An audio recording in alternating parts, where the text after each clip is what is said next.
All right. Sure, if you've been in any of the meetings before, you know who I am. I'm Brian Hemeseth. I'm the city engineer. I really want to thank everybody for coming out tonight. I know everybody's busy. We're all busy. It was very difficult to find a night to get everybody gathered, and I appreciate everybody's time, so we're going to get right to it. Just a few things I want to go over before I turn it over to Nate Hardesty with Shive Hattery. I want to talk about how tonight's going to go. We're going to do a presentation. I'd like it if Nate could get through the presentation, and then at the end we can then break out into you can go around to the different options that we're going to present at the meeting, and there's going to be a lot of staff around that can help answer any questions that you have, or discuss or help you through any concerns or anything like that. So we can have one-on-one time to answer any questions you might have. Another thing I was going to mention is that we are, if you've looked at some of the alternatives, it is a 3-lane cross section. That was what we were directed to do by the city council at the last council meeting. So there isn't going to be any discussion about 4 lanes versus 3 lanes in any of this conversation.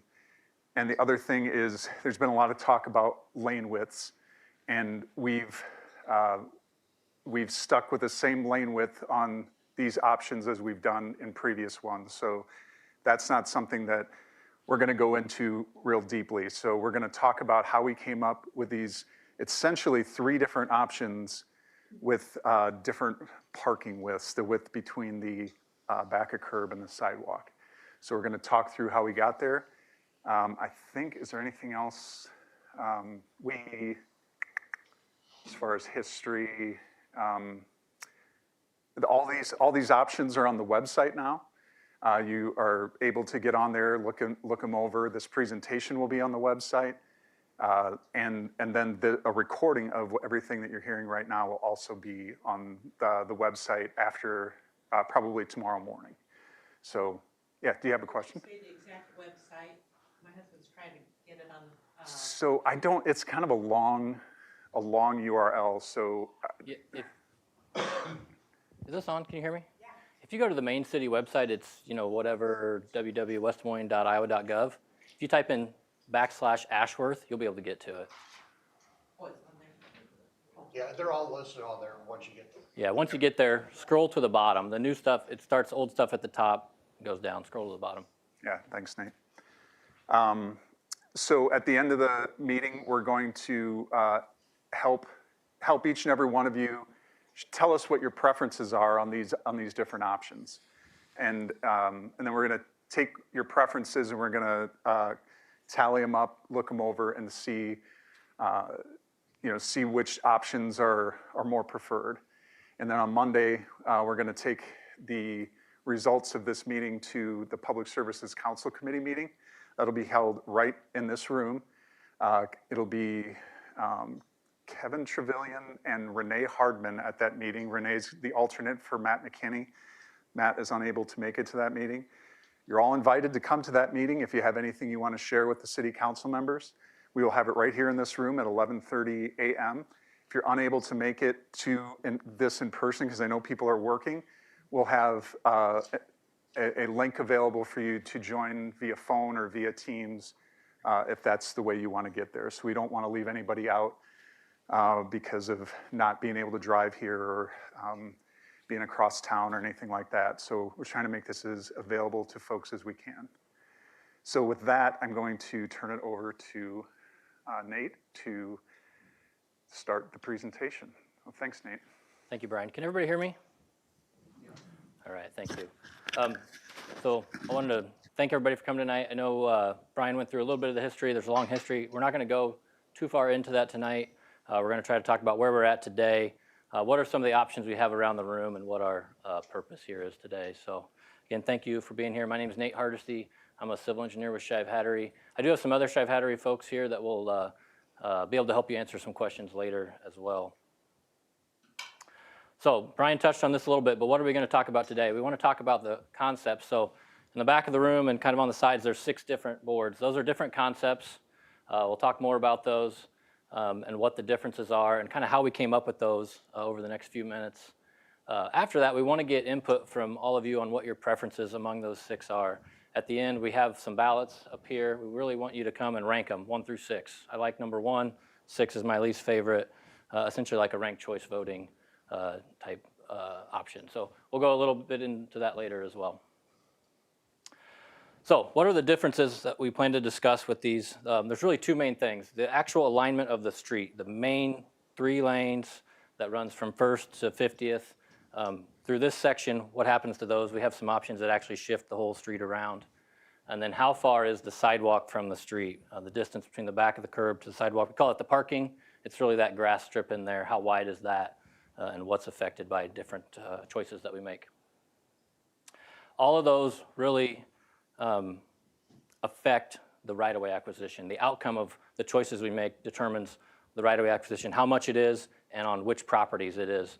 There's options that have as few as 9 properties and some that have right-of-way acquisition from almost every property in this particular stretch. So this is the existing road, 4 lanes, very diagrammatic, but I wanted to get everybody an understanding of what's there and what we're changing it to. So 4 lanes today. We're going to change that to a 3-lane roadway. Brian talked about how the council's made that decision already. The roadway itself is the same width. The 3 lanes is the same as the 4. So in many of these options, it does not change where the existing road is at relative to most of the properties. Where we have some turn lanes, it's a little different, and we'll talk more about that. How wide are those lanes? The 3 lanes are 11 feet. There's a 1-foot offset from the curb on each side. That curb will be taller than it used to be. Today it's about 2 inches. It's very short. It'll be a normal 6-inch type curb. People tend to shy away from that as they drive. That's also where the storm sewer and some other things are out there as well. That center turn lane in the middle, that's 12 feet wide, and that's consistent with the rest of the corridor as well. Where we have a right turn lane, it's 11 feet. Similar to those 3 lanes, it matches that same width. These are really the minimums that we can go based on the guidance we have and the use and context and everything of the roadway. So I'm back to that 3-lane street. I've zoomed out a little bit. I'm going to walk you through how we as engineers think about this and how we came up with some of the options here today and show you the concepts around that. So we have that 3-lane roadway. There's pretty major intersections in this corridor, 19th and 22nd. You're all aware of that. You live there. A lot of traffic north-south that takes that route. You think about I-235 on the north, EP True Railroad on the south, and that 3-block stretch of Ashworth is used as a north-south as well as east-west. I don't have 21st, 20th driveways, some of that shown on here for clarity, but the options in the back and the real detail is on all of those other boards, and we can get to that later in the open house section and really dive into a specific property and answer your questions. So a lot of through lane, a lot of through traffic. There's also a lot of turning traffic that happens at these intersections, and the amount of turning traffic that is generated by the north-south movement, we really need right turn lanes. We need those both at 19th and at 22nd to make the roadway work, make the traffic signals work, and not have too much congestion between those 2 major streets. So after we get to that, the backbone of that roadway stayed the same. Those turn lanes were added on the right-hand side of the road, depending on which direction you're going at 19th or 22nd. After that, we start to add things like sidewalks outside of that. And then we compare where are we at now relative to the right-of-way. So that blue line I dropped in there, that represents right-of-way. So where those turn lanes are, you can see we've moved down outside of the existing right-of-way. Those blue shaded areas would represent right-of-way acquisition in this drawing. All the drawings around here have blue shaded areas on them to represent the right-of-way acquisition. Sometimes they're in places like this in the turn lane. Other times they're spread out a lot skinnier, and I'll have more on that in a minute. We look at things that are around the road as well. In this case, potentially houses. How far are we away from any of those houses? Are we too close? Do we need to do something different to reduce the impact on some of those properties? If we do, and we want to change the impact, and that's really what these options do, change the impact to specific properties, we can take that backbone of the road, that 3-lane roadway section that's highlighted there in the middle, and we can move it. So we can take those intersections and move one north, move one south. So 19th Street, that can move north, 22nd can move south, and that allows us to shift the impact that was on the south more to the north, balance it out. Same thing at 22nd, we can do the same thing. Move that south, help shift that roadway for the impact. So what might that look like? We can actually take 19th Street, move it north, as I mentioned. That creates a shift in the middle. There's the backbone of the roadway, that 3-lane roadway section, all the through traffic, everybody that drives the road shifts as they drive through there. Do the same thing at 22nd, shift that south. Again, the backbone of that roadway changes in that case, and all through traffic, in addition to any turning, anybody has to make a shift as they drive through. So I have some right-of-way shown on there again. That changes the right-of-way acquisition from being in the turn lanes primarily and maybe a little wider in a given property to being more spread out along the corridor, but less on an individual parcel. And that's some of the options around here. And again, I'll talk more specifically about those options in a minute. You can see the backbone of that roadway, though, is no longer straight. It shifts as we go through the corridor. We have two different options with that. One of them, that shift is 7 feet. Another one, that shift is 11 feet or a full lane width, whether we're talking about option 2 or option 3. It's not just one shift, however. That shift I showed on that last slide, that's in between 19th and 22nd. But remember, we moved an entire intersection north at 19th, south at 22nd. So we have to actually shift to get into those intersections, which is something like this. So there's 3 lane shifts that have to happen for traffic that drives through there to make these options work, where the lanes have to shift. So if you approach 22nd Street eastbound, you would shift over to the right, proceed through the intersection, shift over to the left, proceed through 19th, shift back to the middle, 3 lane shifts to make any of those options where we take an entire intersection and move it work. So why might we not want to do that? The reason to shift those again is to spread out some of the impacts. Should we do that or can we do that? Yeah, we can. From an engineering perspective, we can make it work. Is it a good idea? From an engineering perspective, maybe not. Low visibility at night. You've all seen this. You've driven around at night in the rain. It's hard to see. That's actually the 4-lane section today between 19th and 22nd. You can't really see the stripe there that separates those 2 lanes that are going in the same direction. It's difficult to see. There's other situations where there's poor visibility. Think about the winter. This is at 22nd Street last January. Very difficult to see. We'd had a lot of snow overnight the night before, and the roads weren't completely clear. And when we start moving that entire road around, the 16,000 cars that come through here every day all have to make those movements as we go through.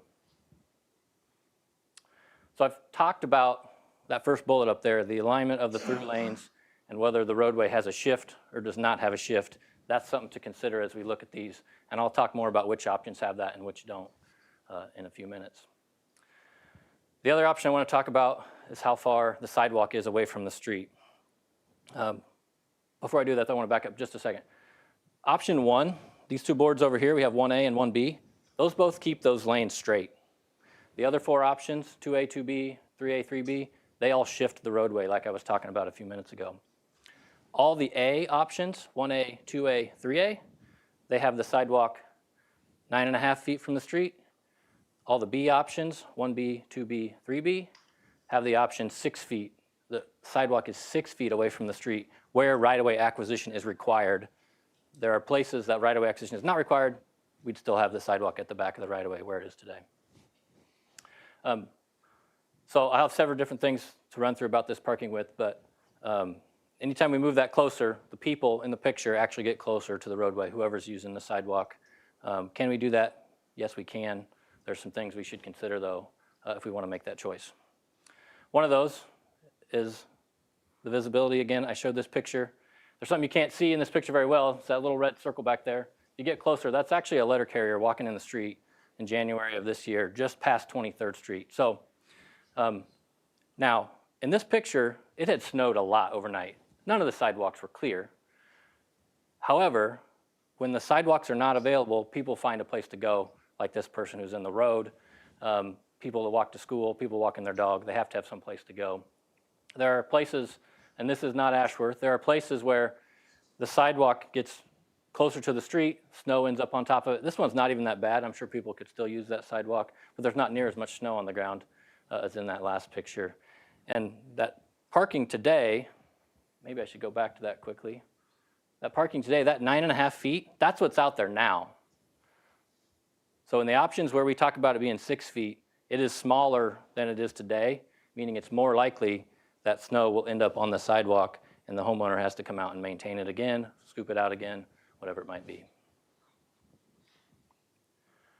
Along the cemetery, It's very close along the cemetery. Yeah, I think it's maybe even a little closer than 6. So another photo of that, a narrow spot on Ashworth. I think this is down by 8th Street, but a narrow spot on Ashworth where there's not much room between the sidewalk and the street. The snow's piled up there. I mean, it's actually blocking part of the roadway there as well. And then that driveway is really short and narrow, which I'll talk more about in a minute. So this is trying to describe the impacts to a driveway when we move a sidewalk closer to the roadway. So if you think about the sidewalk is higher than the road today, and will be higher because the drainage is in the roadway. The storm sewer is in the road. Water has to come across the sidewalk into the street. So that sidewalk is higher than the roadway, meaning the driveway, your driveway approach, ramps up to the sidewalk, right? Well, as we move those two together, that driveway gets steeper. And so it won't be as smooth as it is today if we move it closer, and potentially you can have issues where cars, especially lower profile cars, will actually drag on that. So that car that's drawn there has a 6-inch front clearance. It just barely clears and almost hits that driveway there with the 6. Is that representative of the situation from 19 to 23, 23rd? Because it's pretty flat. Not today. I mean, today where it's 9.5 feet, the driveways are flatter. But when there's two things. When we move it closer and the distance from the sidewalk to the street is narrow, that driveway has to get steeper because you have to make up the difference in elevation from the sidewalk to the street. And today, there's almost no curb out there. The road is old. It's been overlaid. We're going to put back a curb that's normal to a residential street, 6 inches. Are you So doing a box curb or a roll curb? it will be what I would consider like a typical, I wouldn't call it a sloped curb, if that's what you mean. I wouldn't necessarily call it a box curb. It won't have a sharp edge. It'll be about 3 inches vertical and then a 3-inch radius. And so it's 6 inches tall. Very, very common. Box curb. Yeah.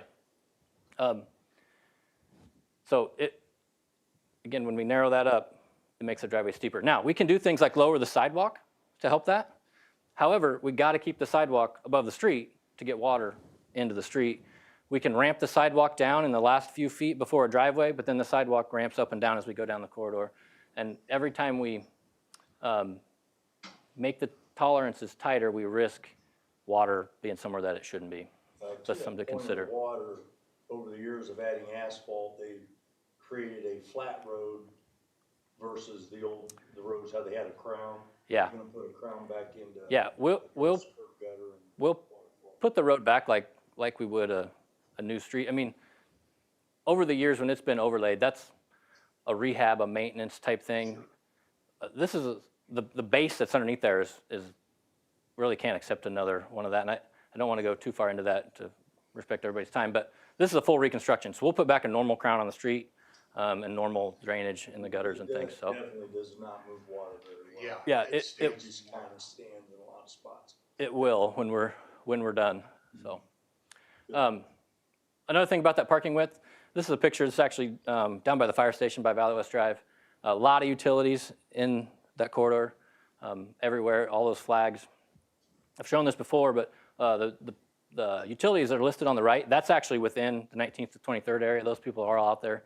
But there's sanitary sewer, storm sewer, natural gas. There's actually 2 gas mains in this particular section of Ashworth. All the telecommunication providers, electricity's overhead on those poles, which we'll talk about in a minute. But when we shift the roadway or when we narrow that up, that parking, we have to move a lot of those. We can do that. They can be moved, but it makes the timeline of construction a lot longer when we do that. So it will drag out construction further. It makes it harder to do. Can we do it? Yes. Is it going to be convenient? No. Last piece here on the parking width, there's fixed objects in there. Show a telephone pole. The people themselves, again, on the sidewalk. There's other things that are out there, but the poles are the biggest one. We want to keep those as far away from the road as we can, especially if we start shifting the road around in the event that a driver actually leaves the road and hits that pole. Obviously, vehicles get damaged, but more importantly, people in the vehicles can get injured when they hit a pole. I also know there's been poles that have been hit and actually fallen over and cut power off to the neighborhood. So the farther we have those away, the better. The picture on the right, the 4 feet, is really as close as we should be getting that, even a little bit closer than we'd like it. Are you having to move power poles? Is that what you're reflecting here? Yeah, we will have to move some of the power poles in almost any option where we have turn lanes specifically. If we do some of the lane shifts, we'll have to move them all. So we don't actually know which ones are going to move yet because we don't necessarily know where the road is going to be. There'll certainly be some. It could be all of them. Since you're gonna be digging ditches anyway and moving utilities, why not bury mid-amp? I can answer that question. I'm gonna turn I know the it's money. microphone so everybody can hear this. Or was that considered, I guess? Yes, it was considered, and it was brought actually to, and then Jason, you can correct me if I'm wrong, but it was brought to the Public Services Council Committee.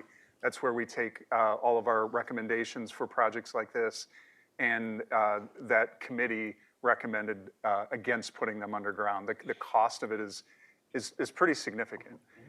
It'd be, I don't, did we get a quote on this one? Do you remember, Jason? I don't think we did. We had several quotes from other projects that we could compare to, but not on this one. Yeah, I mean, it's in this area, just from my experience, we're looking at probably, I don't know, 800,000 to 1.2 million to put that overhead underground. That's just 19th to 20th. Just 19th to 23rd. That is my educated guess based on my experience with doing that. Yeah, I was going to But say are we 7 talking about figures. making it safer and the poles is gonna make it unsafe? So If they're closer to the road, yeah. if they get too close to the roadway, I think it's potentially unsafe. I do think what we're showing here meets some of the guidelines we need to meet. My point is, anytime you reduce that parking width, there's a lot of things you got to consider. One of them is how close the poles are to the street. The other thing about putting the power underground, that would actually go in an easement behind the sidewalk. So it's not where it would be today. It would move closer to the houses, be underground in an easement behind the walk. And then somewhere we have to have two different things, primary enclosures and switch gear. So the primary enclosures are those green boxes you see along the road. They're 3 foot by 9 foot. They stick up about this high. Those have to be about every 900 feet. The spools of cable they use to put the power underground come in about 1,000-foot lengths, and they have to leave some spooled up on the ends. They can only bore them in so far. And then the switch gear, we probably need 2 of those, one near 19th, one near 22nd. That's the big green boxes. They're 6 foot high, 9, 10 foot long, 6 foot the other way. They're big. We would need those, and those would go behind the sidewalk, basically in somebody's yard. And they're not real appealing. But I could talk more about that later if somebody wants to dive into that more. So why was not a middle ground considered with the parking options? You know, they're kind of extreme, and it kind of puts some of us against each other with the tally. So that's a concern to me too, right? You know, so instead of 6 versus 9.5, which is extreme, why not a middle ground? Yeah, so the 9.5 is what's out there today. I mean, it seems like a logical option to present, right? 6 is really the minimum. They're not that far much different. You know, that's this much different. So could there be an option that's 7? I suppose there could. When we're down to 42 inches, it's not that much different from one to the other. I mean, in theory, there could be numerous options between there. What would 8 look like? What would 7 look like? We're trying not to have 20 options to pick from. We're trying to get it down to a number that's Shift reasonable. option might allow you to shift it, say, to the north, not take so much of theirs, and then in the end, not take so much on the other. Yeah, I'll talk a little bit more about how we develop those options, and I think goes into some of what you're talking about. So, I think the 3-lane from First Street to 19th is working great down that way. Why do we have to cut up somebody's yard? I mean, this is unnecessarily complicated. You've got 4 lanes at 19th Street with a turn lane that can go north, and there's nothing to turn to. yeah, I can talk about that. You know what? Let me finish this, get through these options, and I'll come back to that. We've had that question asked before, and I can explain why that doesn't really work very good. So option 1A, that's this first one over here on the left. This is the lanes remaining straight. Option 1A and 1B, lanes both remain straight. And it affects 9 properties in those turn lanes. I'm going to circle them here for just a minute. Those 9 properties I'm talking about, can everybody see the little red dot? Yes. Right here, and these 5 over here, 4 up here. Really, it's mostly 8 properties. There's a property here that just has a little corner. That's pretty consistent when I say 9, but mainly those 8 in those turn lanes. So it affects those nine properties. The road is straight, and we add the turn lanes where we need them. This option is the smallest right-of-way acquisition option, where we maintain that 9.5 feet of parking width. The other ones where we maintain 9.5 feet, the right-of-way is actually a little bit larger right-of-way acquisition. There's other things on the boards I should mention. At the top of all those, you can see some text. There's some key things to consider. And again, all of our folks can help you walk through what those are. 1B is next to 1A back there in the corner. It affects those same 9 properties. The right-of-way acquisition is a little bit smaller. This is the smallest right-of-way acquisition if we maintain those lanes going straight. What the difference here between 1A and 1B is in the areas, those 9 properties where we need to acquire right-of-way, the parking distance, that distance from sidewalk to street, has been moved down to 6 feet. It would remain 9.5 where we don't have to acquire right-of-way, but in front of those 9 properties, it would be smaller.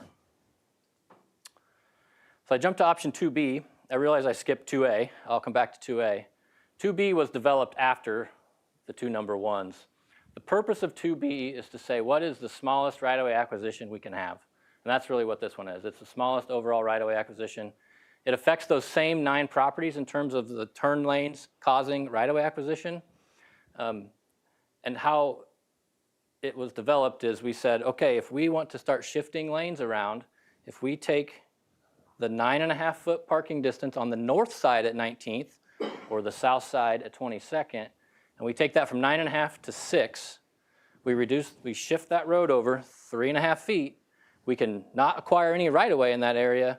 However, we narrow up that parking, we can move the whole intersections 3.5 feet. That's how options 2A and 2B were both developed. This one, again, takes the least amount of right-of-way overall. The turn lanes, the right-of-way required by the turn lanes is those 9 properties. However, there's 21 properties where that sidewalk gets closer to you even if you don't have right-of-way acquisition. So if you're in the turn lane or across from it, that parking distance is narrowed up. 2A, same roadway as 2B.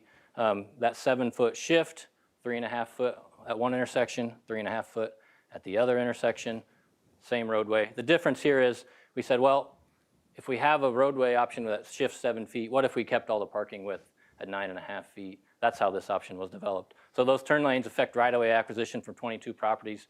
We're basically shifting some of the right-of-way in 1A to both sides of the roadway.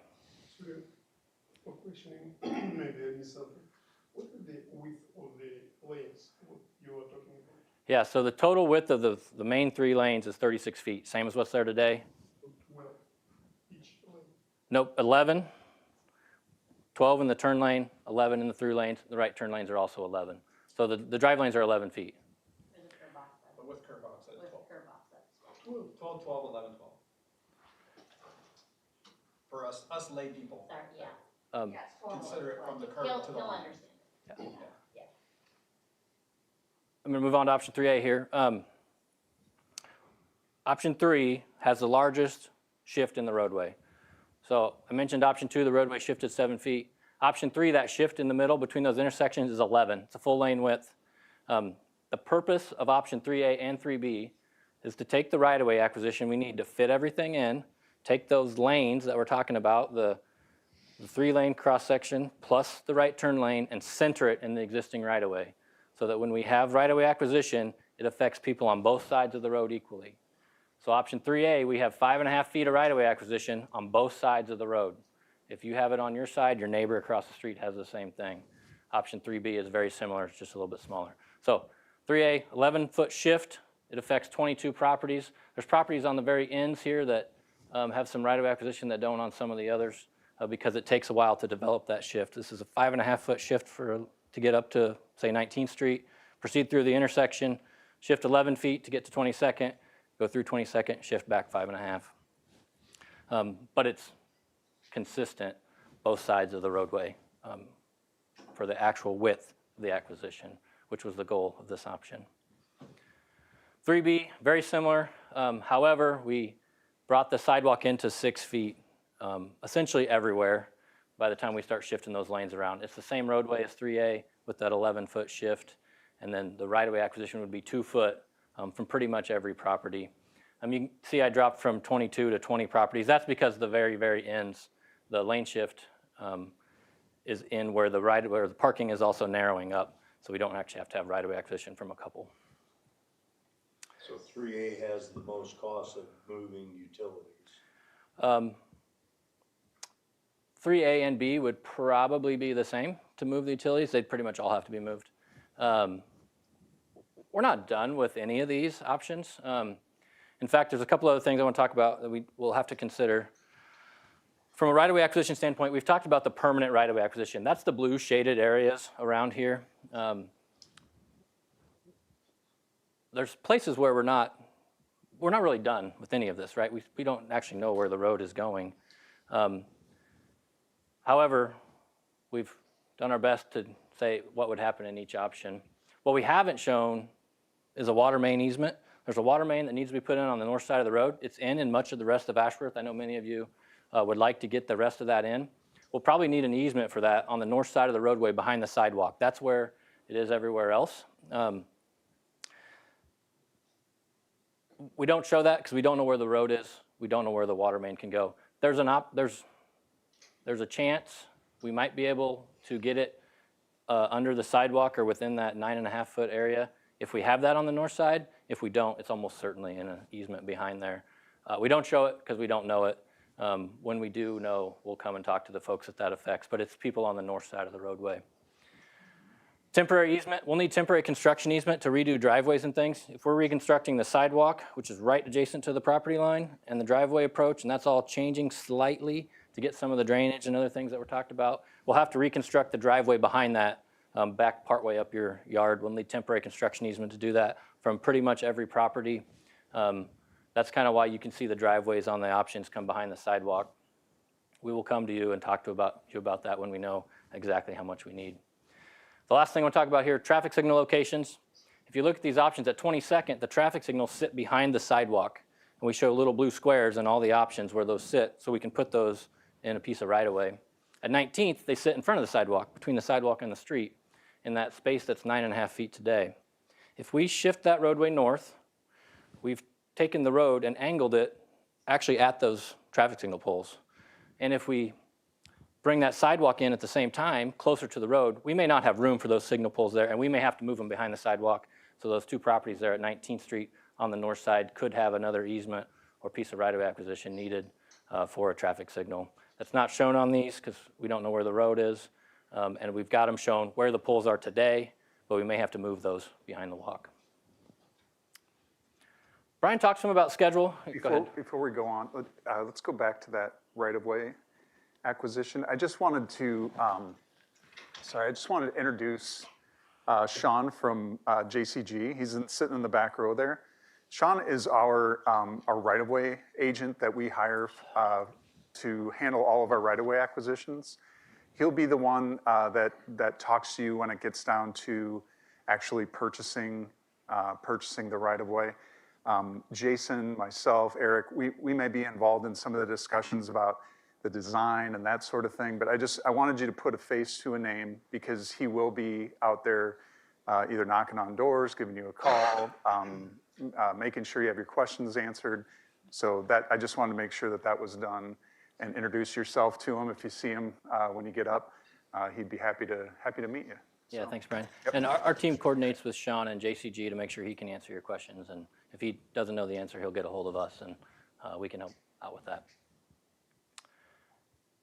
Brian talked a little bit about schedule and the Public Service Council Committee. That PSCC review happened on Monday. We'd like to get the design on whatever alternative we pick here started, so we can do that over the winter, start acquiring right-of-way in the spring through the summer.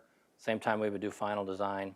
Ultimately, we would like to have some of the utility relocation start in the fall of 2025, probably next September, October, November. The amount of utilities we need to relocate makes a difference on how long that takes, as we mentioned. But the goal would be, though, that we start roadway construction in the spring of 2026. It'll take most of the year, probably. We will maintain access to properties as we do that, get you all in and out. But it'll probably take most of the year to do that. We expect final restoration in the spring of 2027. And by that, I mean sod and some of those things to put the yards back the way they should be the following spring. This is all subject to change a little bit based on how many utilities we have to move and their timeline to get that done. And then when we actually get started here on some design. Does that mean the water would be done before you started the road when you mean utilities? No. By utilities, what I mean is what I would consider a private utility. And by that, I'm talking about CenturyLink, Mediacom, some of those telecommunication providers, Mid-American Energy, gas main, electric. Some of those would go first. The water main will be bid with the city bid for the project that has the actual road contractor, storm sewer contractor. And the reason for that is that's the contractor that would have, what I would call it the underground side of a business where they have a big backhoe and come and dig the hole for the water main. A lot of those smaller ones, the gas or the telecommunications, they'll bore those in.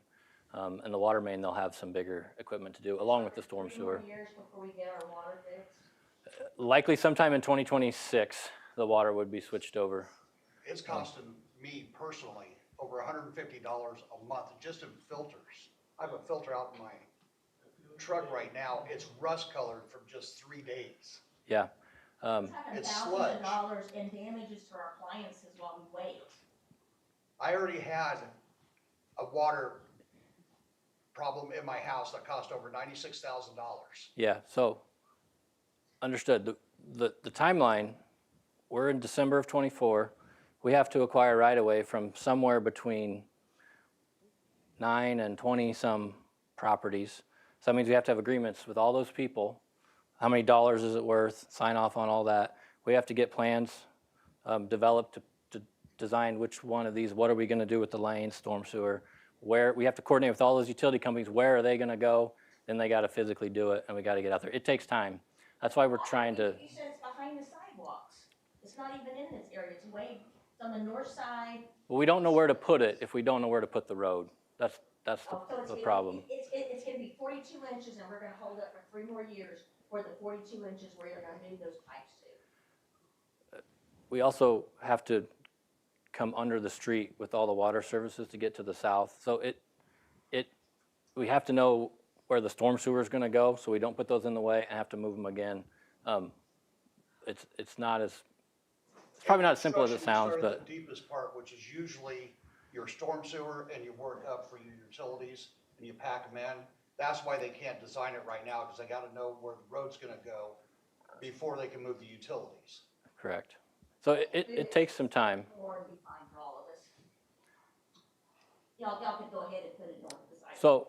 So our plan here is to have an open house here in a few minutes. We can answer all your questions about any given option. And we'd like to get your feedback. I talked about a ballot and voting. That's this. We have these for each property out here. We'd like you to rank them. 1 is your favorite, 6 is your least favorite. We've got a computer over here. We'll type them into our spreadsheet and try to figure out which one is the most popular. Monica over here in the door. It's out tonight. Announce it tonight. Yeah, our intent would be to take those and enter them in, and we'd be able to say, here's what we have. Now, we're going to take that to the Public Service Council Committee review, who actually will help us make the decision. It isn't necessarily, this is what we heard today, and this is the end of it. There's a couple people, I think, that have joined on teams that'll be able to send something in to Monica, and I think Jason's helping with that. So Monica over here is going to sit up here and hand those out. We can answer a few questions first if we want. But I'd like to be able to have people who do want to make their choices, answer a few questions, be able to do that too, and get out of here if they're looking to do that. So What time is the meeting gonna be again? on Monday? Okay. The council told us, even though that meeting wasn't taped for whatever reason, so I couldn't get the comments, which irritated me. Which meeting? 21st meeting. No, it's online. The tape isn't. I Yes, it is. The last week. It- I just watched it. It's on YouTube. So here's the deal, is they said they would come back and make sure we were happy with it, but now you're telling the people on Monday are gonna decide this? So Monday is 2 council members, and we're going to take the results of the rankings and show them to those folks and get their opinion.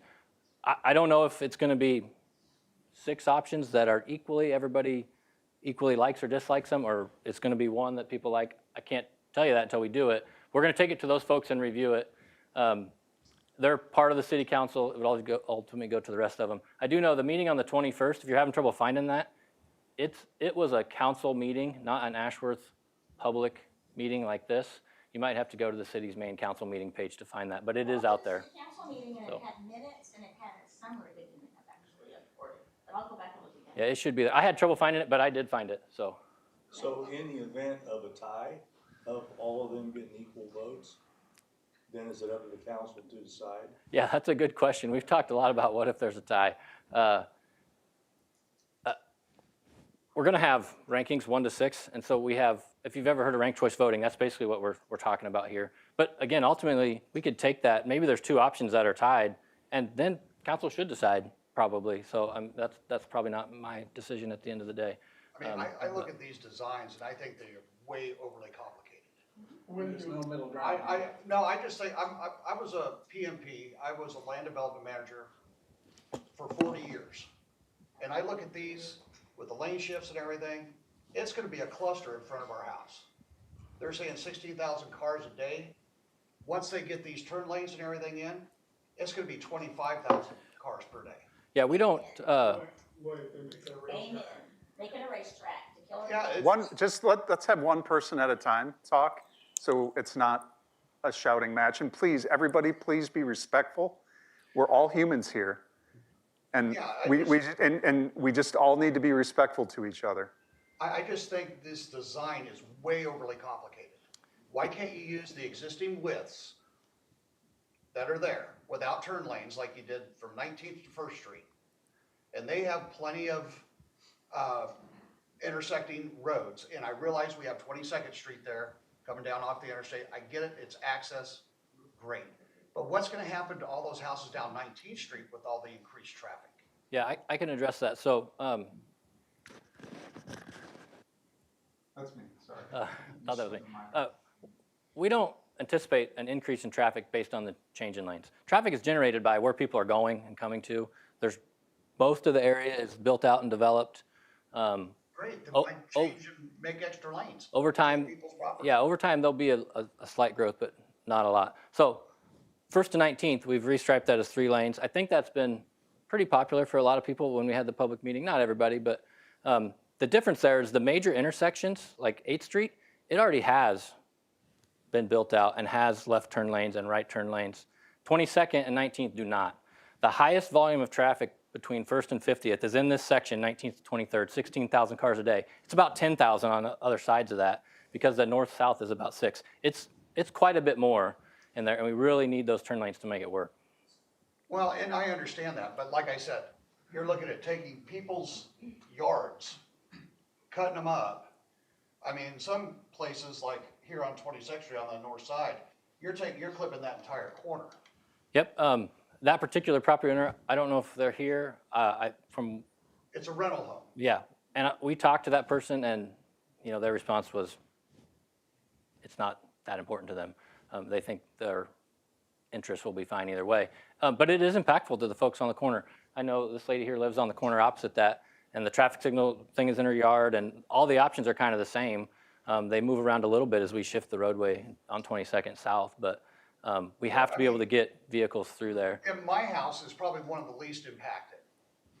But like I said, I had just started getting into this, looking at the designs and everything. I've been there for 2.5 years. And just here in the last week, I've really found out what's going on here. And as somebody who used to work in the business, got a guy from Elder, who's got an Elder hat on, he knows the undergrounds, he knows the roads, stuff like that. He knows what's going on. But these people here that have never done road construction or something before, do you understand how bad this is gonna be as far as construction? It's horrible. It's gonna suck. Yeah, I think, And that's the only way I can say it, it's gonna suck. We hate And it. then you have to actually get your undergrounds in, you know, your storm sewer, your water, then all your utilities. Then you gotta come back, grade the roads. And, you know, doing this during the springtime and everything, rain and everything, it's gonna be a muddy freaking mess. so construction is not convenient if you live there. Totally agree.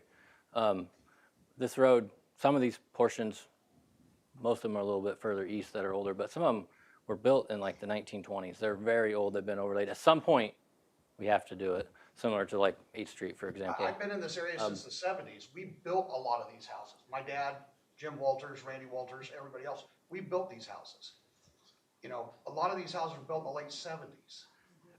You Yep. know, I think everybody's house in that neighborhood.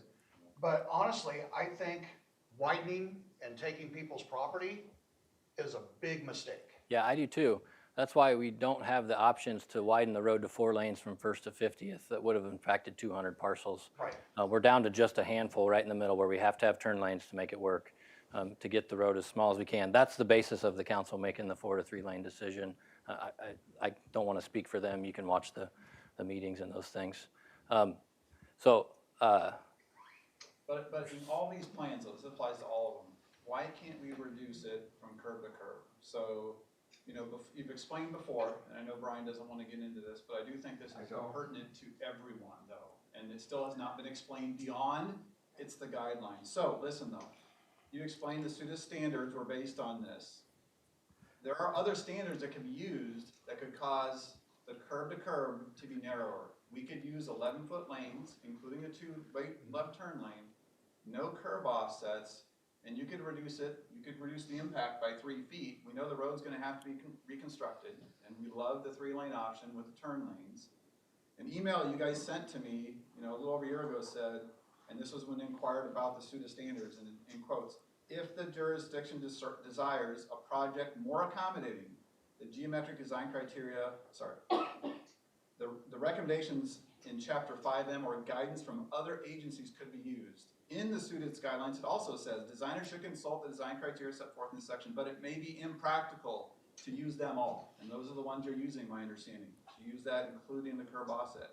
To use them because of existing constraints in the corridor, like not having right-of-way, and the need to fit the roadway into the community context. So why can't we use 5M, the other agencies which say it could be 11 feet in all the lanes, and you could not use any curb offset and shave the reduced acquisition in every single plan, of which no one's gonna get an ability to vote on. And we're not gonna be able to vote even on, do we choose it to be less? So the vote's gonna be highly biased and skewed and inaccurate. Well, I'll tell you what, I will be here Used to. Monday. I'm retired now, so I have nothing better to do. But than that to data actually still will spend my be time. used, and it will be biased data that will be used to influence So, the decision. um, And that's just not right. yeah, we've talked a lot about lane width. I'd be happy to talk to you about it more. I think everybody should hear it. However, the lane width information that's been provided, like the John Hopkins study, that study recommends the widths we have. I know it's been said that it doesn't. It recommends smaller widths. However, it says right in it, I don't know if I can quote it exactly, but there's a section right on the main page, recommendations for policymakers. When we have freight, this is a marked truck route. That's no different than what it is today. It's always been a marked truck route. It's one of the main roads. It's an arterial street, goes east-west across the city. When there's buses, DART uses this street. It's a transit route. And when there's heavy snowfall, we should not use lanes less than 11 feet. There is 5, I think, agencies that study consulted, all DOT agencies. They didn't speak to any city agencies for some reason. It's all different DOTs. All 5 of those DOTs consider effective lane width with a curb offset adjacent to it. That is very, very common. So I've got the quote from the study. For designated truck routes or transit routes, one travel lane of 11 feet may be used. Lane widths of 11 feet would be more appropriate option for streets to accommodate oversized transit vehicles. That's from the study. Which is- John Hopkins study. which is what we have. We have 11-foot lanes. But when they measured from curb face to the lane. They didn't add an extra foot. And you're adding an extra foot, which takes extra land away. It's extra 3 feet because you got a 12-foot lane on Exactly. each side, or the turn All- lane, They also plus say the the 1-foot two-lane offsets. turn lane could be the same.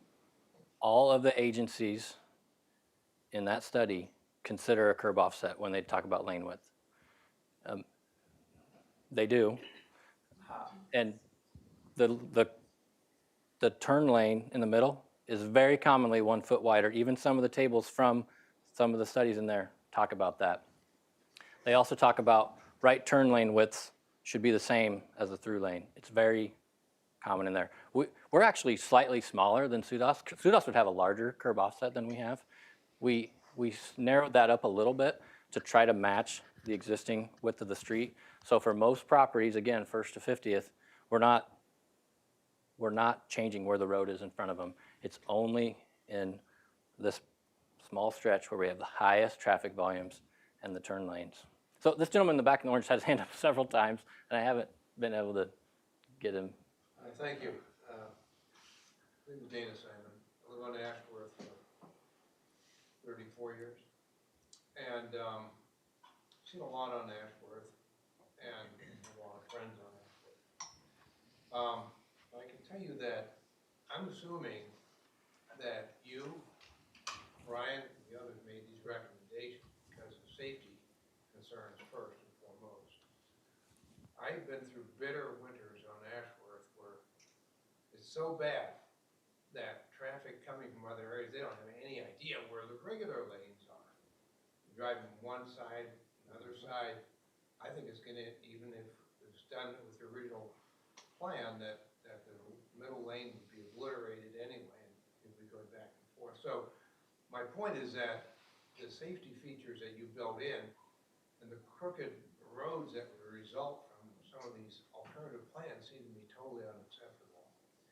And I think that the original plan, if you believe in the 3 lanes to begin with, seems most reasonable.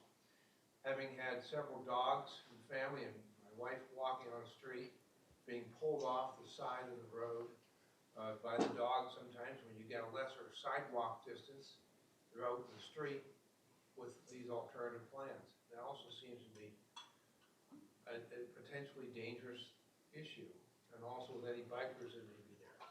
For those of us who have had electrical outages on repeated occasions in the wintertime, which seems to be almost a habit in the winter on Ashworth, due to cars crashing into utility poles, which we're now talking about moving even closer to the street, seems to be just, I don't know, Martian idea.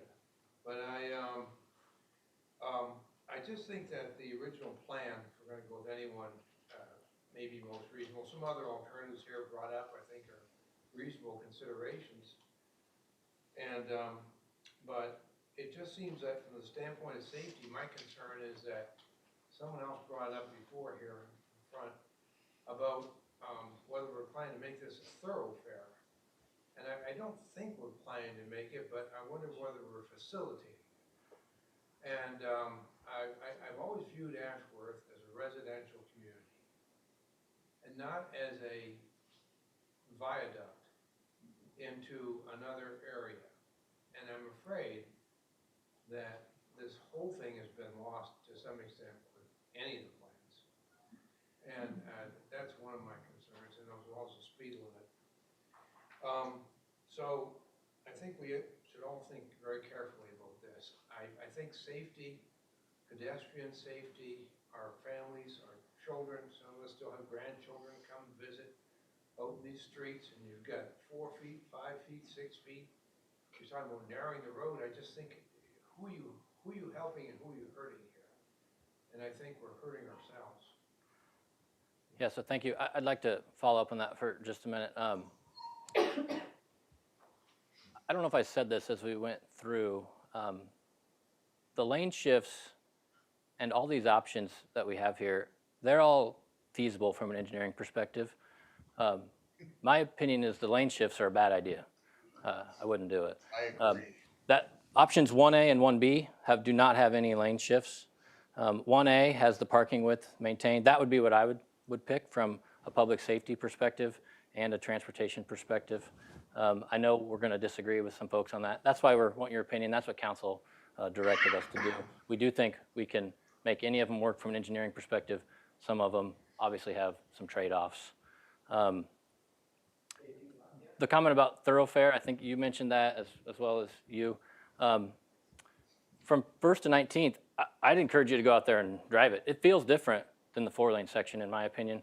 We heard from folks in the public meeting back in September about the results of the pilot project who said, I live at 16th, I live at wherever, and I was against the 3-lane, but now that it's there, I really like it.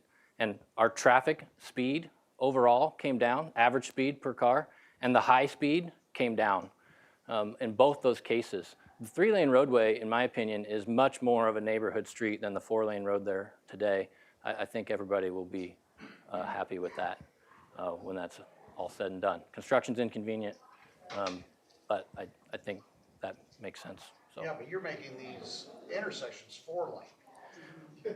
You know, Well, that's the problem. The 23rd is primarily gonna be more 4-lane than 3-lane Yeah, I would disagree with that. with the turn lane. It's 3-lane, and then there's a turn lane that's added where needed for a But you have to few think hundred about feet. how long that turn lane is. Yeah, it's 350 feet because we have a lot of turning movements.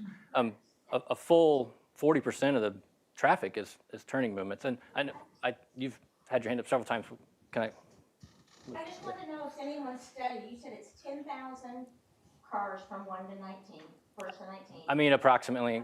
Eric probably has the numbers better than that, but. It's 10,000 on the other side.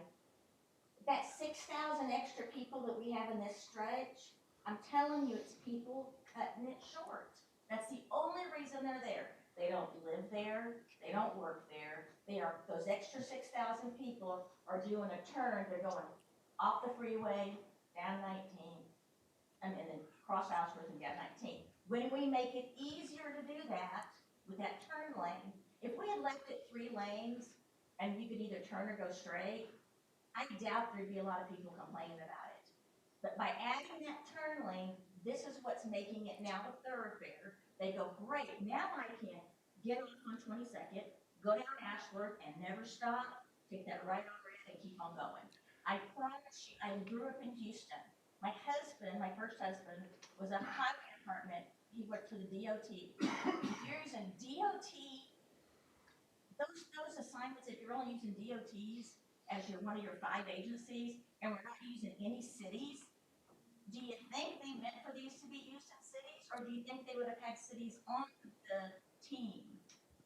DOT is completely different from your neighborhood streets. And I would think as a professional engineer, you would know we're talking apples and oranges. Yeah, I agree with that. The recommendations we're talking about are the recommendations adopted by the city. They're called SUDA, Statewide Urban Design and Specifications, specifically written for cities. They didn't get a single city person on there. No, that's something different. That's we're talking specific to about, Mr. that's Clinton's the discussion John about Hopkins study, that's different. But you have a chapter 5M. So, But we have this chapter that we could go different, and you're choosing That's not. within SUDAS that has tighter guidelines. For more complete streets and contextual And if you would- considerations of keeping a neighborhood And instead if you of a would go thoroughfare. with the tighter guidelines and get rid of the turn lanes, I think probably people would say, you bet, and sign off, and we'd be out of here. yeah, so I'd like to address the turn lane thing for a minute. We have extra cars between 19th and 22nd, because I agree, they do exactly what you're talking about. You come from the interstate, you come down to They're 19th, cutting through. and you go down 22nd, sorry, over to 19th on south. Totally agree with that. And all they're doing is finding a convenient way that they can cut through. Yeah. Well, if we did not give them a turn lane, they would find a different neighborhood to cut through. If we didn't give them a turn lane, what would happen is the traffic signal at 19th and 22nd would break down. There wouldn't be the ability to move that amount of traffic through there, and you would have traffic backed up the entire way during peak hour. I mean, it's Now, that, Iowa, come on, rush hour loud. that's not even a, Yeah, It's not Las yeah, Vegas. it would be, it would probably work outside of 4 p.m. to 6 p.m. and 7 to 9:30. I don't know what the exact numbers are, Eric, but And they but would it choose a different route if we made it harder for it would be them. complete chaos though during rush hour. It wouldn't work. It's gonna be complete chaos for the 2 years have our yards torn up? Well, during that time, we will, we got to figure out exactly where we're putting the road, and then we'll figure out how best we can build it. We'll probably detour through traffic somewhere else to try to get traffic off of it. We may close the roadway entirely through that section for construction. Maybe try to leave 19th open so you can come up 19th and go east. Why don't we just Close the other it side, off we'll for see. 6 months and see if we get rid of our traffic problem? Yeah, I understand as someone who would live there, that's what you'd want, but that's really just not feasible. We Well, can't and, do that. and For here's something else to 6,000 people, consider. not 70,000. Well, it's 16,000 that Okay, drive. I'm going to stop everyone right now. This is not a conversation that is respectful, number one, that is productive, number two. Let's take it down. Let's all take a deep breath, and let's have a civil conversation about this. What we're trying to say is the available options do not work for us. And is that the case with everybody in this room? Yes. Everyone? I suspect that's not I the do case wonder based on about what- discussions I've had. What he's talking about here with the 5M, I do wonder about that. Okay, so yeah, so let me throw out a suggestion. As I was listening to all of you, I was sitting there thinking, as an engineer, the things that Shane and I have worked on throughout this entire process, and what everybody's frustrated about, and they want narrower lane widths, there are other guidelines. I'm the city engineer, and I'm not trying to make a power play here, but I am the one that's responsible. I'm personally responsible. I have a license with the state. I'm personally responsible for the safety of the motoring public through this area.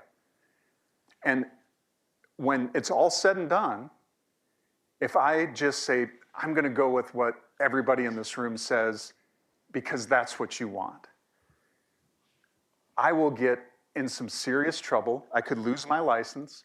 If anything happens out there that could be attributed to the lane widths or to anything that you suggest that I don't agree with. So let's take a step back and let's talk about what we can do. So I haven't talked to anybody about this. I just thought of this myself. I'm the city engineer, I can do that. What we're gonna do is we're gonna go around and we're gonna look at all these options. But keeping in mind that there is going to be, I will take a vote to the city council on January 6th to talk about lane widths. And they will vote on those lane widths, and I will provide them with my background because I've been designing roads for over 25 years, and I believe that what we have up here is a safe, adequate roadway. And then at that same council meeting, you can provide your input and let them know how you feel about those lane widths. I think about this a lot. I know you guys think about it a lot too, but this weighs on me very heavily. This has caused a lot of stress in my life. I've actually tried to look at different jobs after one of the council meetings that we had because it's heavy stress. And I know it's stressful for you too because we're purchasing right of way. But I've been working with the city for a long time, and I've worked with a lot of people, and I know it's hard. And I empathize with you for that. So what I'm gonna do is we're gonna look at all these alternatives, but keep in mind, I want you to look at them, maybe let's say the road is squeezed 3 feet, like we're talking about, and we go to a different standard. Keep that in mind when you're looking at this. So it'd be, what, is it 1.5 feet on each side that we narrow it up? So look at each option if we were to narrow everything up 1.5 feet. And then we'll take that to the city council and let them decide. Because at that point, I'm not on the hook anymore. It's the city council's decision. And it's not my license that's gonna be in jeopardy. I'm sorry, I have a family, I have a lot of things riding on my job. my insurance, everything. And all these things that you're telling me are things that when I'm sitting there, I feel like if I do this, I'm jeopardizing my job. And I don't want to lose my job. I love my job. It might not seem like it right now because I'm stressed out. But that is, I love my job. And I've been here for 22 years and I want to stay here another 7 until I hit rule of 88 and I can go retire and drink margaritas on the beach. But that is, you know, okay, so keep that in mind. I want everybody to get up and look at the different options. You don't have to vote if you don't want to, but then your option will not be taken into account when the city council looks at it. I will let the city council know that we will have that option of the different lane widths. And we're gonna have to take it to the January 6th council meeting because it has to be voted on by all 5 council members. It can't be something that goes to a committee that can't be decided by 2 council members. And the next available council meeting is January 6th. So that is what we're going to do. And we can now disperse and go look at the different options. And there's plenty of staff around here that can help you walk through each one of the options. I would love it if you would come up here, grab your ballot and fill that out. Does it have on there that we want a different design? Or do we have to vote on these that you guys have? I don't know that there's not, what other designs could there be? So Brian, I think we should just write in, if you think there should be something, write it in. So are the turn lanes a question? I realize what you're doing. As an civil engineer, I know exactly what you're doing. I've dealt with engineers for 40 years. I know exactly what you're doing as far as public safety and everything, and I appreciate it. But you've got to take into consideration, like us, the people that have like circular driveways. I counted last weekend. I had 63 people last weekend do turnarounds in my driveway. 63. And I have it on my Ring camera. And we're not talking about deliveries like UPS or something like that. It's people that, oh, damn, I didn't go this way. I need to go back the other way. People turn around in my driveway all the time. And I'm I on understand 50th Street. I have dozens of them. And I I know understand exactly what you're talking about. You know, But we can't design around that. No, and I'm not. I guess I'm trying to understand what you're trying to tell me. And I'm not holding you accountable for that. I'm just saying, the designs that you guys came up with, that you're talking about safety, you have one turn lane, and you're going into one lane, but you're crossing over 3 to get to it. Here at 22nd Street, there's an unnecessary turn lane right here at 22nd Street. Same way. No, it's necessary. I can show you why you can't do that. I'll go back. Thank you. I mean, I think it's just the economy of space. And I think an important thing to mention too is we all want safety too. And I appreciate Brian, his, and I think that's maybe where I'm still confused a little bit is I hear what you're saying, but all we have to base it on is your experience, which is a breadth of experience. But then I see these other studies and these standards, and I look at the history of Ashworth Road. You know, there have been 0 accidents in 2 of the last 3 years in the section we're talking about. So Shane, East of here, there were 5 in the last year in the 12-foot lanes. Shane, I just gave you, like, I gave you an opportunity. I'm sorry? It's conflicting. So I'm supposed to base it only on blind faith in you when I see these other studies that say, hey, you can do this safely with 11 feet. You can reduce these lane widths and do it safely. I don't want safety to be compromised. So I don't want to be made out as if I'm trying to make the road unsafe. I want the road safe, but it just seems like there's some safer options that would reduce the acquisition between curb to curb and not just changing parking. So I'm gonna chime in real quick. So my car was totaled right here last year. yeah, Matt was rear-ended at 22nd last year while he was helping design this. Off the daycare, and he was a newborn, and I was glad he was not in the car. My dad was in the car, and we were lucky that there was no injuries, but my car was totaled right here.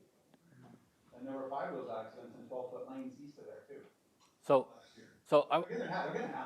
And I hate that it happened to you and anyone. You just I said don't there know was if that's no anyone, but is that really gonna fix it? So I want to I want to go back to something, okay? So the complete street stuff, Shane, that you're talking about, and we can talk about this on January 6th. I don't think it's, as Brian said, productive to continue this, but it does not consider things like the truck route, the transit. This is an arterial street. It's not the same as 23rd or something that's a local collector or something. It's a main street. It's one of the only streets that runs east-west across essentially the entire city. Isn't that study where arterial? Well, I don't know what the 1,400 roads were. I'm sure there was lots of classifications. Frankly, I don't know how they measured them. And it doesn't necessarily apply. That study recommends what we have on the Hopkins study. So we can talk about that a different day. I want to go back to this gentleman's question. I might need a different graphic to help you see this, but we're talking about this lane right here. Why do we need this when you can't turn left, right? Right. Yep.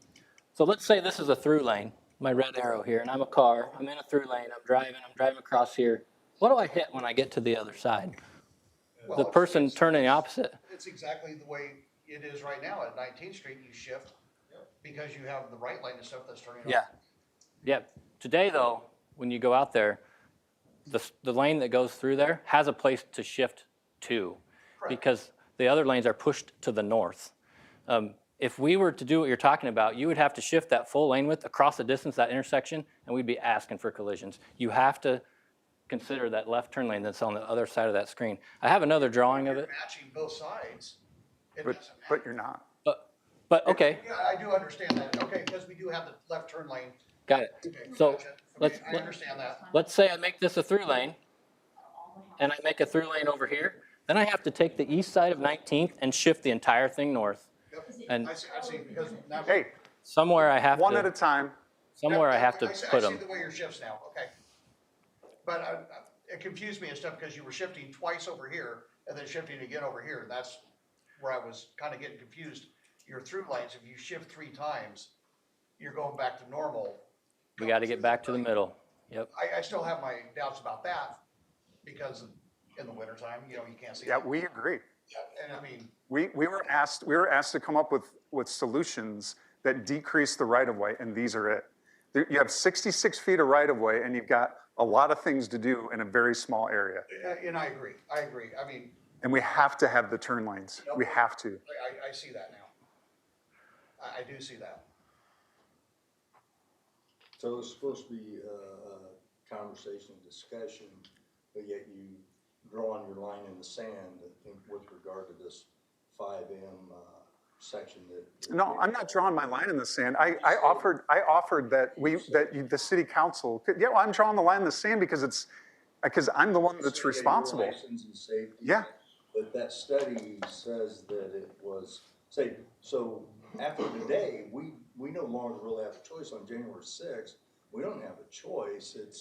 We gotta decide on what's been presented here.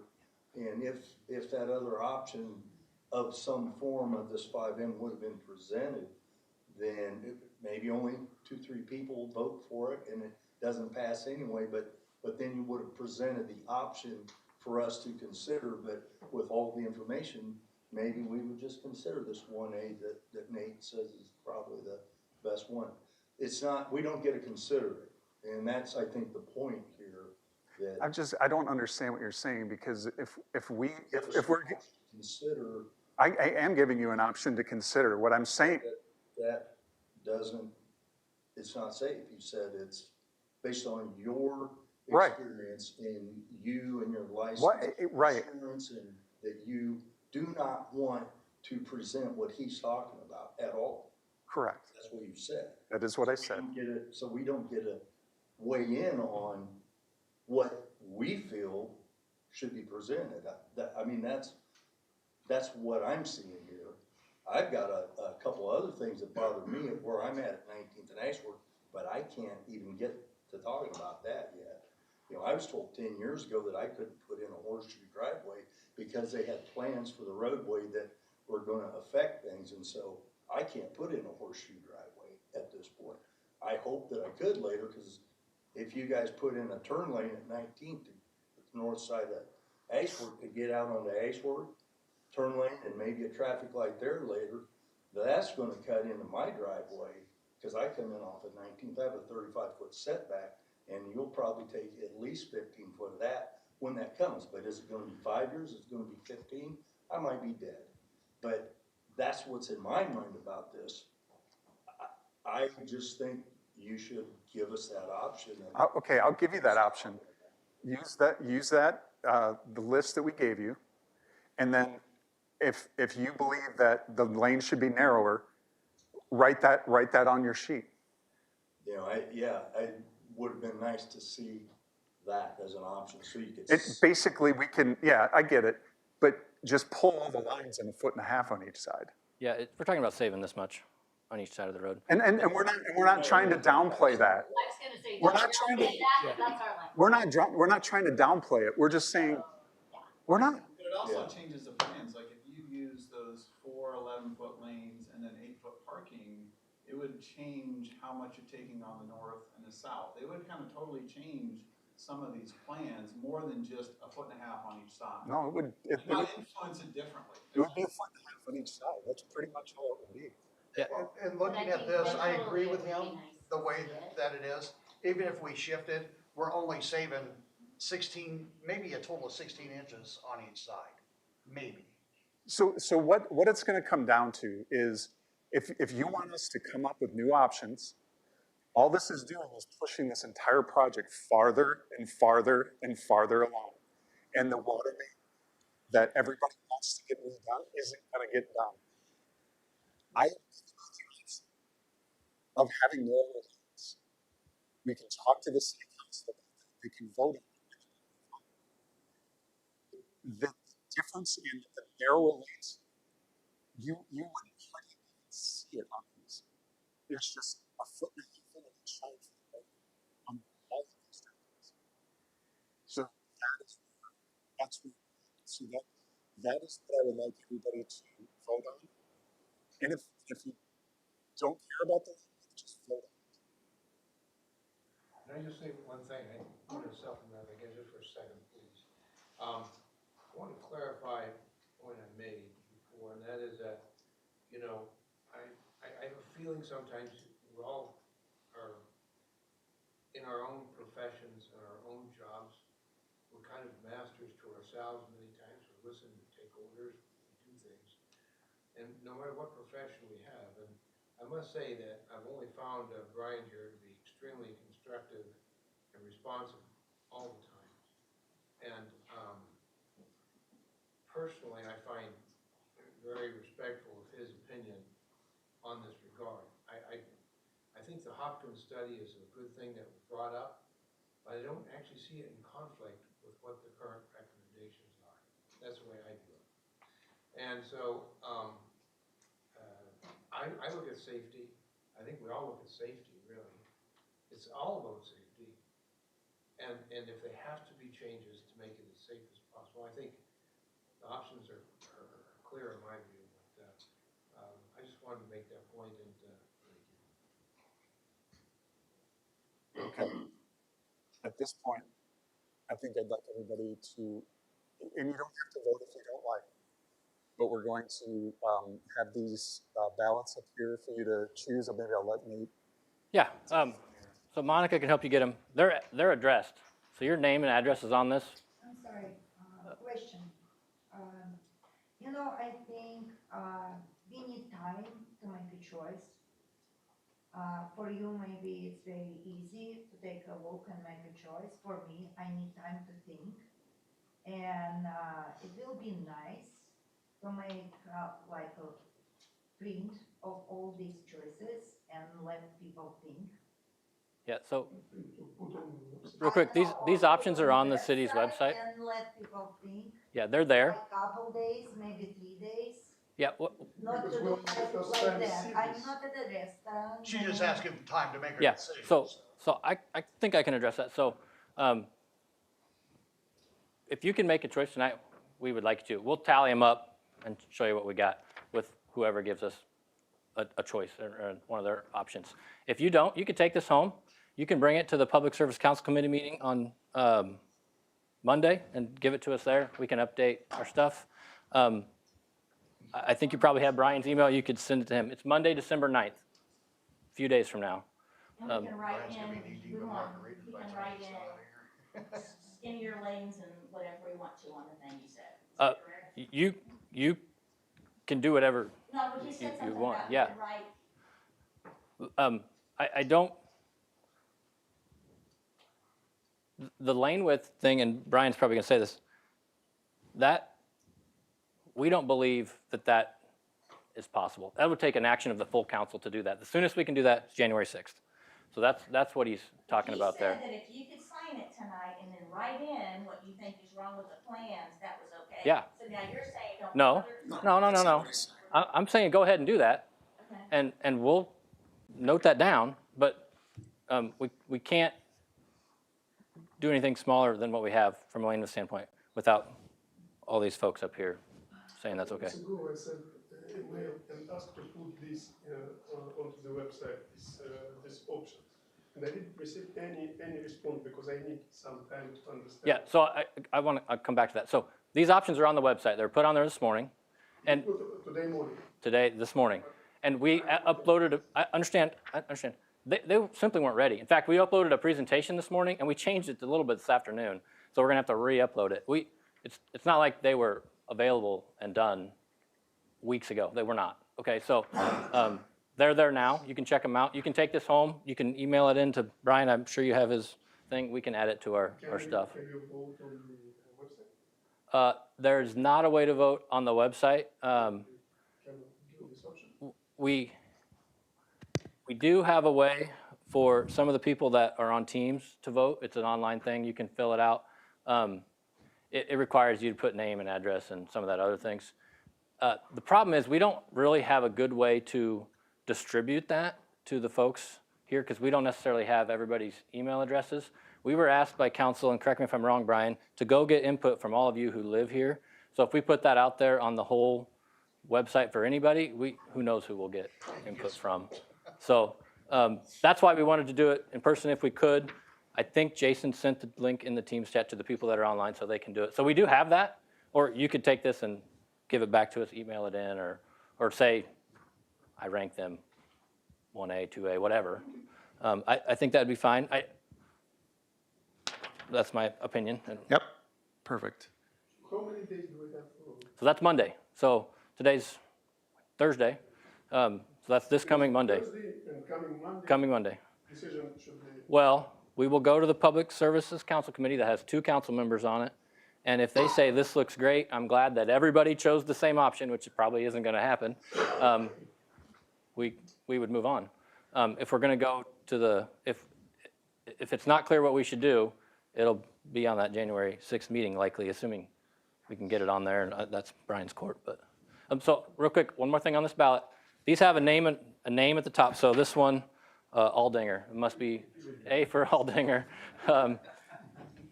and your address on there. So it might take a minute for Monica to pass them all out to you. That's all I'm saying. When you're done with that, turn it back in. Number 1 for your favorite. Number 6 for your least favorite. We've got a bunch of pens up here as well. And we can go around, and the folks in the back, the 4 guys standing in the back, they're all work at Shive Hattery. They've helped put all this together. They can answer all your questions along with Eric, Jason. Here's a pen. I really don't have. So He doesn't want all 6s.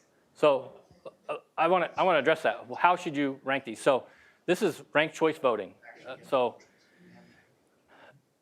without going into the very details about what that means, we'll tally it all up. We have a spreadsheet. We can show it to you, and we'll see did any option, was it the majority? Any of them over 50%? If not, we'll find out which one was the least. Which one got the least amount of votes, and we'll take it out. And if somebody had a first place vote on that one, we'll go to their second place vote and move it in as a choice. So it's in your best interest to rank them 1 through 6 if you can. Go ahead. Nate and Brian, I'd like to propose or suggest, I don't know how to say this, that we have an option 4A that, we consider the narrowest and not yet determined option. I'm speaking about this 5M, but I don't know what that would look like, that you give us the option to vote that. Because if once we do whatever happens here tonight, I mean, that 5M is gonna go away because everybody's gonna vote on what's here. And so the council's gonna see just that, and they might see a couple people write in something, but if there's no true option to Yes. do, and I just think we should be able to have that considered. So I think I can speak to that. So the options around the room here, they do two things. They give you a choice of, should we shift the lanes or not as we go down the roadway? And how far away should the sidewalk be? None of them talk about lane width at all. So if you say, well, I don't really like shifting the lanes, and I would prefer to have the sidewalk in as close as we can where we don't want to shift the lanes, that'd be 1B. Or if you say, I want to take the least amount of right-of-way possible, that would be 2B. And now, if we add a lane width discussion in here based on that January 6th council meeting, that would put like a C option on all these. That'd be 3 more. All the options, in theory, could do that, right? It wouldn't just be 1 more option. It would be 6 more. And I think that's to the point where he's saying that being able to, that this isn't the end of that discussion, you know, for lack of a better way to describe it. I guess I don't want to drag this out anymore. Yeah, the point I'm trying to make is, if you were someone who said, I want the smallest right-of-way option, that's 2B. If you're someone who said, I want the lanes straight and I want the sidewalks the same distance they are today, that's 1A. Those 2 choices would not change if we just narrowed all the lanes up. Does that make sense? Yeah, we're only talking lane width, that's it. Yeah. Total overall lane width, that's all we're looking at on the 5B. So it really has no bearing, is what they're saying, on the overall scale of the project. But yet it does, that's why. We're only talking 16 inches or so on the north side and the south side total. But if we're talking about 120 feet, and you add that up, and you're talking about 1.5. I understand that, but and if then you want a you bunch get- of lane shifts, I know, but you're talking about taking 200 maybe square foot less off of someone's property. Or if you do that with 200 square feet, I don't have to mow. I mean, or if you do that with a If more you don't want to marginal. mow- and I get that, and I understand their concerns, but I understand what he's doing. And I'm looking at trying to pull out of my driveway on a daily basis. If there's a bunch of lane shifts, that means you gotta go farther to get out to turn left or turn right, whatever you need to do. I'm looking at straight lanes where it's not gonna be confusing for people driving through there. The curbs will still guide them, right? Yeah. They're still Well, going I'm along sure the curb. somebody will find a curb now and then, but I mean, Yeah. you know, but if we start doing a bunch of lane shifts, you know, that's gonna stink during the winter time or low visibility and everything else. I mean, I'm not, you know, at first I thought it was argumentative looking at this, but the more I look at it, the more it's clear as mud on an engineering standpoint, because you don't have all the available information. But as safety wise, they're right. Yes, ma'am. In talking about shifting lanes, I just flew back today from Arizona, so be able to come to the meeting. We're down vacationing for a little while. And they honestly had these lane shifts constantly down in the Mesa area. And my husband was swearing every time, because all of a sudden you have to, it was crazy. And there's no snow or anything down there, and there's still lots of accidents. Got a bunch of sand. Yeah, with all those lane changes. Yeah. And so straight is good to me. I mean, it just experiencing that in sunny weather, people were having I mean, all that. people are gonna lose land regardless. So I think the presentation part of this is concluded, so We're discussing. if anybody wants to talk to anybody individually, there's plenty of people around that would love to talk. I might just need to step out for about 5 minutes and collect myself, and then I'll come back in. You want my Bailey's card and stuff, go get a margarita?